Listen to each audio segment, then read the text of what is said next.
selamat pagi trader semua. Perkenalkan, saya Dahna Marta, Technical Analyst BRI DS. Pagi ini saya akan mengulas supplementary terupdate 12 April 2021. Supplementary adalah sajian pagi menu trading dari BRI dan Analisa Sekuritas yang berisi rangkuman terupdate dari pergerakan indeks, currency, dan komoditi. Terdapat pula update berita dan rekomendasi saham yang menarik secara teknikal yang dapat dijadikan referensi untuk mengambil keputusan dalam melakukan transaksi saham. Next, saya langsung update dari Key Performance Index. IHSG dan RQ45 pada perdagangan Kamis ditutup koreksi tipis. Hal ini akibat aksi profit taking setelah IHSG mengalami kenaikan 3 hari berturut-turut.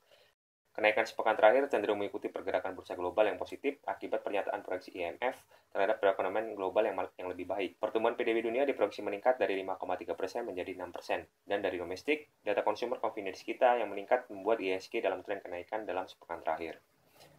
Sementara itu, bursa saham Amerika Serikat mayoritas menguat setelah optimisme pemulihan ekonomi seiring pembukaan aktivitas bisnis. Lalu komitmen Federal Reserve mempertahankan kebijakan moneter yang longgar, serta outlook ekonomi global yang tumbuh oleh IMF mendorong penguatan bursa global sepekan terakhir. Lalu indeks Edo pada Jumat melemah tipis 0,09%, indeks VIX kembali turun di atas 1%, dan saat ini berada di bawah level 17. Hal ini membuat kekhawatiran dan volatilitas pasar global cenderung terus menurun, sehingga mendorong penguatan pasar saham. Indeks DXY menguat 0,12% sehingga berpotensi positif ke pergerakan rupiah kita. Lalu bursa saham ASEAN dan regional bergerak variatif.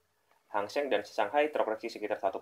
Pelaku pasar di Cina masih mempertimbangkan data ekonomi yang semakin tumbuh, dan ini berpotensi menyebabkan terjadi pengetatan kebijakan bank sentral dan tentunya mempengaruhi pergerakan pasar saham.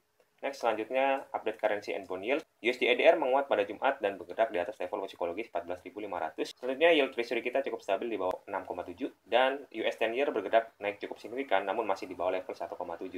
Tren pelemahan yield Indonesia 10 year kita membuka peluang rupiah dan market saham kita kembali menguat pada pekan. G3 currency mayoritas mengalami pelemahan. Hal ini sejalan dengan penguatan indeks DXY. Next, selanjutnya update hard and soft commodity. Komoditas metal pada Jumat malam mengalami technical koreksi dipimpin oleh komoditas nikel yang terkoreksi di atas 1%. Hal ini tentunya dapat memberikan sentimen negatif lagi pada pergerakan saham nikel pada hari ini ya. Sementara itu batu bara juga masih terkoreksi, lalu oil, WTI, dan Brent ini juga bergerak melemah akibat masih terdapat kekhawatiran akan demand yang rendah di tengah pandemi COVID-19. Next, update dari tim equity research kami. Strategi progress on SPF establishment dalam sebuah kesempatan bersama Dr. Chairil Nur Hadi selaku Dewas INA Indonesia Investment Authority bersama BRI dan Analisa Sekuritas. Beliau menceritakan banyak tentang kemajuan pengembangan INA, target yang ditetapkan, dan faktor fundamental pada strategi investasi. Disebutkan oleh Dr. Chairil bahwa proses regulasi dan administrasi saat ini telah mencapai 70-80%. Pilihan investasi pun bervariasi mulai dari perusahaan terbuka atau private, proyek pendanaan, instrumen surat utang, dan instrumen keuangan lainnya. Namun yang masih akan menjadi prioritas adalah aset yang memiliki dampak signifikan bagi pengembangan Indonesia nasional. Oleh karena itu, proyek infra dianggap sesuai kriteria ini. Next, ada Kalbe Pharma, rekomendasi buy, taking profit di 1.900, for the recovery on the card. Kami melihat produk onkologi yang memiliki margin lebih tinggi dibanding mesin pertumbuhan milik KLBF lainnya akan menjadi penahan turunnya margin yang diakibatkan oleh naiknya kontribusi obat generik tak bermerek. Tahun ini KLBF akan fokus pada pertumbuhan pendapatan dan melanjutkan efisiensi pada biaya operasional untuk mendukung pertumbuhan laba bersih. Kami prediksi pertumbuhan laba bersih full year 2021 dapat bertumbuh 5,7% secara year on year. Next, update waskita beton precast buy, taking profit di 280, keeping the boot offload. Strategi manajemen WSBP memperbaiki penurunan kinerja keuangan yang terjadi di tahun 2020. Yang pertama, strategi reformasi, strategi efisiensi, dan optimalisasi, strategi restrukturisasi keuangan.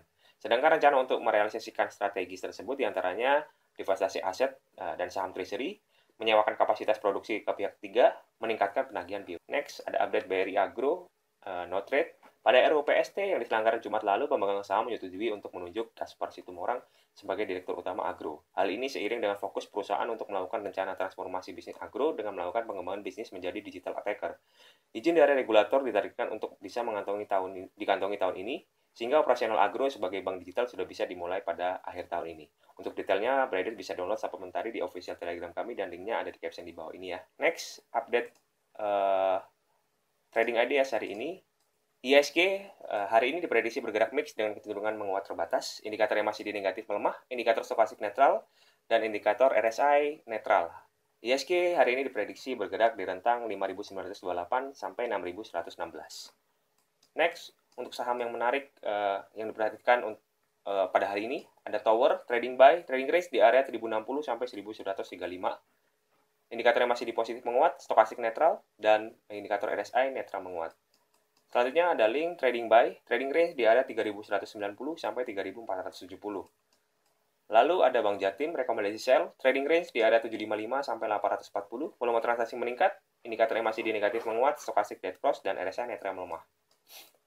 Lalu ada Doit, rekomendasi sell, trading range di area 360 sampai 414.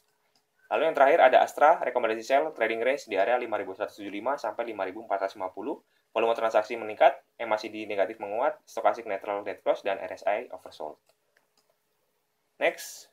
Dan jika rekan-rekan menemukan tanda bintang, berarti rekomendasi tersebut adalah rekomendasi baru. Lalu swing trade, ada dua saham kita mempertahankan, ada ICBP buy dan WSBP sell. Target WSBP penurunannya di area 175 dan stop loss di area 250. Untuk swing trade, ini memiliki rentang waktu hold position kurang lebih 3-10 hari. Next, lalu untuk rekomendasi day trade, ada 15 saham, 7 saham rekomendasi buy dan sisanya rekomendasi sell, mulai dari Tower, Link, Jasa Marga, Era, hingga Bovin. Demikian ulasan saya komentari pada pagi hari ini. Terima kasih dan happy trading traders.